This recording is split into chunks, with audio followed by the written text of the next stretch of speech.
అనుకున్నంత అయింది. వర్షాకాలంలోనే శ్రీవారి భక్తులకు నీటి కష్టాలు మొదలయ్యాయి. పరిస్థితి ఇప్పుడే ఇలా ఉంటే ఇక బ్రహ్మోత్సవాలు, వేసవికాలం నాటికి నీటి ఎద్దడి ఎంత దారుణంగా ఉంటుందోనని బెంబేలెత్తుతున్నారు భక్తులు.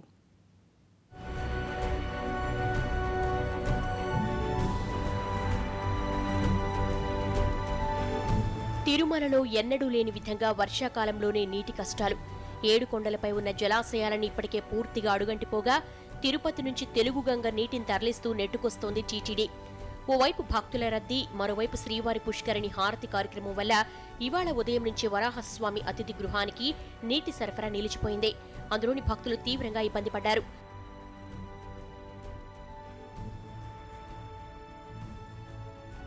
ఈ ఏడాది తీవ్రమైన వర్షాభావం వల్ల తిరుమల జలాశయాల్లోని నీటి మట్టం పూర్తిగా పడిపోయింది. కొండ మీద అవసరాల కోసం తిరుపతి నుంచి రోజు 20 లక్షల గ్యాలన్లు, పాప వినాశనం డ్యాం నుంచి 8 లక్షల గ్యాలన్ల నీటిని తిరుమలకు తరలిస్తున్నారు. ఇవాళ శ్రీవారి పుష్కరిణి హారతిని పునరుద్ధరించేందుకు కోనేటికి నీళ్లు మళ్లించారు. దీనివల్ల ఫిల్టర్ హౌజ్లో నీటి మట్టం తగ్గిపోయి వరాహస్వామి అతిథి గృహానికి నీటి సరఫరా నిలిచిపోయింది. నీళ్లు లేక తలనీలాలు తీసే కార్యక్రమానికి షరకులు ఆపేశారు. స్వామివారికి తలనీలాల మొక్కు తీర్చుకోలేక, స్నానాలు పూర్తి చేసుకుని కేటాయించిన సమయానికి దర్శనానికి వెళ్లలేక భక్తులు తీవ్రంగా ఇబ్బంది పడ్డారు. వాటర్ లేదు, రూమ్ లో కూడా లేదండి అసలు. అందుకు మళ్ళీ బాటిల్స్ తో తెచ్చుకుని ఇక పాపగా తడుపుకుంటున్నామండి. అదండి తాగడానికి ఇలా బాటిల్ పట్టుకున్నామండి, అయ్యే చేస్తున్నాం స్నానాలు కూడా పట్టుకుని బకెట్లతోటి చాలా యాతన పడుతున్నామండి. రూమ్ లో వాటర్ లేదు, ఇక్కడ లేదు. మాకేమో 1 గంటకి 300 రూపాయలు టికెట్ దర్శనం.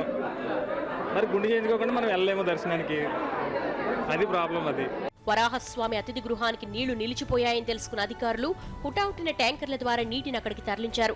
ఆ తర్వాత అతిథి గృహానికి నీటి సరఫరాను పునరుద్ధరించారు. వరాహస్వామి గెస్ట్ హౌస్లో 9 గంటల నుంచి వాటర్ సడన్గా నిలిచిపోయిందండి. ఈ కళ్యాణ కట్టలోనే కాదు, రూముల్లో కూడా నిలిచిపోతే ఈఈ గారికి ఫోన్ చేసి చెప్పాము. అర్జెంటుగా ఆయన ట్యాంకర్ల నుంచి తెప్పించారు. కొంచెం 1 అవర్ ఇబ్బంది పడాల్సి వచ్చింది. ఇప్పుడు ట్యాంకర్ల నుంచి వచ్చినాయి, అన్నీ కూడా బకెట్తో పెట్టించేసి అందరికీ చేపిచ్చేస్తా ఉన్నాం ట్రాన్స్ఫర్స్కి. కొండ మీద దాదాపుగా నీటి కొరత రాకుండా ఇప్పటికి ఎలాగోలా నెట్టుకొస్తోంది టీటీడీ.